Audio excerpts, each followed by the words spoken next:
Ya, pemirsa, pemerintah resmi meluncurkan geoportal kebijakan satu peta. Melalui kebijakan itu diharapkan tidak ada lagi tumpang tindih lahan yang menjadi kendala pelaksanaan pembangunan di Indonesia. Transformasi ekonomi dan kesatuan bangsa. Presiden Joko Widodo mengatakan banyaknya masalah tumpang tindih pemanfaatan lahan di Indonesia. Hal itu karena selama ini peta kebijakan antar kementerian dan lembaga berbeda-beda. Presiden mencontohkan pembangunan proyek infrastruktur di Kalimantan berjalan terkendala karena masalah tumpang tindih pemanfaatan lahan hingga batasan-batasan desa. Maka dari itu, Presiden menganggap kebijakan satu peta sangat penting. Apa yang kita lihat di lapangan dalam pembangunan infrastruktur ini, saya semakin tahu, semakin sadar bahwa di negara kita ini terlalu banyak yang namanya tumpang tindih pemanfaatan lahan. Semakin tahu saya, semakin ke lapangan semakin tahu di mana-mana urusannya itu. Artinya kita harapkan dengan kebijakan One Map Policy ini, kebijakan satu peta ini, tadi yang saya sampaikan, tumpang tindih pemanfaatan lahan ini bisa kita selesaikan. Kebijakan satu peta merupakan bagian dari paket kebijakan ekonomi 8 yang menjadi prioritas pemerintah. Kebijakan satu peta mengacu pada satu referensi geospasial, satu standar, satu basis data, dan satu geoportal untuk mempercepat pelaksanaan pembangunan nasional. Kejanen Tania, Amin Subarka, Berita 1. Ya, pemirsa, Presiden Joko Widodo menyebut banyak pihak yang merasa khawatir dengan kebijakan satu peta. Nah, inilah kenapa bertahun-tahun kebijakan satu peta tidak terrealisasi sebab banyak kepentingan, banyak ketakutan, dan juga kekhawatiran. Lantas seberapa besar peluang kebijakan satu peta dalam mengatasi tumpang tindih lahan yang ada saat ini dan bagaimana mengimplementasikan kebijakan yang dikhawatirkan oleh banyak pihak lantaran bisa membuka seluruh pemilik konsesi lahan. Nah, langsung saja kita akan membahasnya bersama dengan Kepala Badan Informasi Geospasial Hasanuddin Zainal Abidin. Selamat malam, Pak Hasan. Ya, selamat malam. Ya, Pak Hasan, kalau kita lihat kemarin Presiden Jokowi sudah meluncurkan kebijakan satu peta. Nah, kemudian kalau misalnya kita bicara soal kebijakan ini, apa sih sebenarnya manfaat yang bisa diharapkan dengan adanya kebijakan satu peta ini? Jadi gini, sebelum kita bicara manfaatnya, jadi pada Februari 2016, Perpres nomor 9 2016 kan dikeluarkan oleh Pak Presiden. Nah, pada saat itu Pak Presiden memang merasakan kok banyak sekali terjadi tumpang tindih di lapangan dalam izin penggunaan lahan, dan ini berbuntut pada konflik-konflik yang lebih luas ya, dan menyebabkan iklim investasi ini tidak berjalan baik. Nah, kemudian juga kadang-kadang ada data yang dari berbagai instansi ini berbeda-beda. Misalnya luas lahan baku sawah saja. Dari Kementan, dari BPS, dari ATR BPN ini beda-beda. Oleh sebab itu kemudian Presiden memerintahkan agar tolong semua peta-peta tematik yang beredar di Indonesia itu mengacu kepada satu peta dasar, kemudian mengacu pada standar yang sama, ditempatkan di satu database yang sama, diakses semua orang, dan ditempatkan di satu geoportal yang bisa berbagi pakaikan. Oke, dan ini memang selama ini belum pernah dilakukan, sehingga ada perbedaan-perbedaan data yang dimiliki setiap kementerian lembaga itu. Ya, memang di Indonesia itu secara perundang-undangan peta-peta tematik itu dibuat oleh kementerian lembaga atau daerah. Nah, selama ini peta-peta tematik yang dibuat kementerian, lembaga, dan daerah ini belum tentu menggunakan peta dasar yang sama.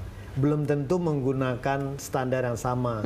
Sehingga begitu di satu lokus yang sama, di satu lokus ruang, kemudian ada beberapa izin dari sektor yang berbeda, yang menggunakan peta-peta tematik yang berbeda. Nah, ini ada kemungkinan ya tumpang tindih, overlapping. Dan ini jadi repot nantinya kan. Nah, dengan diluncurkannya ini sebenarnya bukan berarti masalah tumpang tindih selesai. Justru sekarang kita tahu persis Kalau dulu kan mungkin tumpang tindih cuma rasan-rasan katanya dan segala macam. Atau mungkin kalau memang sudah kejadian baru ketahuan Nah. seperti itu. Nah, kalau sekarang sudah bisa tahu dari awal. Ya, nah waktu itu Presiden mengatakan ini kita ndak boleh katanya-katanya, ini sebenarnya realnya bagaimana, tumpang tindih itu ada berapa banyak, di mana saja lokasinya segala macam. Nah sekarang kita sudah tahu semua. Nah kemudian kan di arahan Pak Presiden kemarin itu salah satu arahannya, tolong peta indikatif tumpang tindih ini ditindaklanjuti untuk diselesaikan. Oke. Jadi sekarang sebenarnya dengan diluncurkannya kebijakan satu peta ini, kita punya pijakan yang kuat untuk menyelesaikan masalah tumpang tindih lahan. Itu salah satu manfaat dari adanya. Salah satu manfaat. Oke. Nah, manfaat berikutnya, setelah kita tahu tumpang tindih lahan, kemudian kita selesaikan, nah perencanaan pembangunan jadi lebih benar, lebih efektif, lebih efisien ya. Kemudian kualitas penataan ruang juga jadi lebih benar, karena semua mengacu kepada peta yang sama, tidak ada tumpang tindih lain dan seterusnya. Oke. Dan kemudian juga investor kalau dia mau investasi di suatu lokus, nah dia jadi lebih tenang. Dia bisa lihat, oh nggak ada masalah, ini lahannya clean and clear, nggak ada tumpang tindih, nah dia bisa invest. Oke. Nah ekonomi bisa bergerak di Oke, daerah dari tadi tersebut. Bapak menyinggung soal adanya tumpang tindih yang ditemukan. Sebenarnya berapa banyak sih Pak lahan yang Tumpang ditemukan tindih. adanya tumpang tindih situ? Nah kemarin itu ini biar gambaran tuh Mbak Ami juga ya, di Kalimantan itu indikasinya sekarang ini ada lebih dari 400.000 lokasi. Lebih dari 400.000 lokasi. Iya. Dengan luasan? Luasan 10,4 juta hektar. Wah. Itu 19,3% dari Pulau Kalimantan. Dan rata-rata 10,4 juta hektar itu berada di apakah itu lahan hutan atau bagaimana?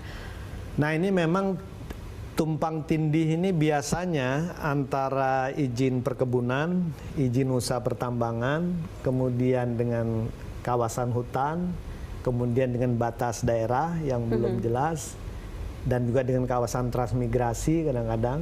Dan tumpang tindih ini kadang-kadang bukan 2 izin saja, bisa 3 izin dan seterusnya. Overlapping di tempat yang Oke, ini. itu di Kalimantan. Kemudian kalau di Sumatera? Di Sumatera Atau di Pulau kemarin itu 6,5 juta hektar. Oke. Itu kira-kira 200 ribuan lokasi, dan itu sudah 13,3% wilayah Sumatera. Terbanyak ada di 2 pulau itu atau? Ya, nah berikutnya mungkin yang feeling kita Sulawesi, kemudian Papua. Kalau Jawa kan sudah tidak banyak pertambangan, perkebunan dan segala macam. Oke. Nah, ketika sudah ditemukan ada sekian banyak adanya tumpang tindih, baik itu perizinan ataupun juga pemanfaatan lahan, ini apakah atau apa langkah yang kemudian akan diambil untuk menyelesaikan tumpang tindih ini? Ya, jadi memang kalau urusan sinkronisasi ini komandannya di Kemenko Perekonomian dengan kantor staf presiden. BIG membantu teknisnya. Jadi tahapannya ada 3. Memang pertama memang kita melakukan rechecking kembali lah, spatial analysis. Kita betul-betul yakinkan, oh ini betul tumpang tindih. Tapi tumpang tindih ini ada 3 kategori. Ada yang tumpang tindih tidak apa-apa. Kalau izin usaha pertambangan, tumpang tindih dengan memang kawasan pertambangan di tata ruangnya, nggak ada masalah. Karena memang peruntukannya. Iya, memang harus bertampalan malah. Kemudian ada yang mungkin tidak terlalu berat. Mungkin ada satu izin yang sebentar lagi mau selesai, sebenarnya meskipun tumpang tindih, kalau ini dia selesai, akan diinikan. Atau ada yang mungkin izinnya diberikan, tapi di lapangan tidak diapa-apakan. Kan itu bisa dicabut atau apa ya. Nah yang ketiga memang yang betul-betul tumpang tindihnya ini. Nah buku pedoman pelaksanaan sinkronisasi sudah dikeluarkan oleh Kemenko Perekonomian.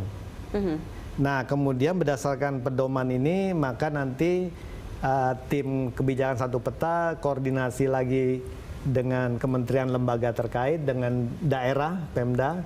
Nah ini langkahnya bagaimana? Oke, tapi ada target nggak sih Pak, akan berapa lama proses penyelesaian lahan yang tumpang tindih ini untuk bisa kemudian dimanfaatkan seperti itu? Kalau berdasarkan perpresnya ya 2019. 2019 harusnya? Ya. Dengan kata lain sebentar lagi itu. Nanti kita akan lanjutkan lagi perbincangan kita di segmen berikutnya. Iya, betul. Pemirsa jangan kemana-mana, Hot Ekonomi akan segera kembali.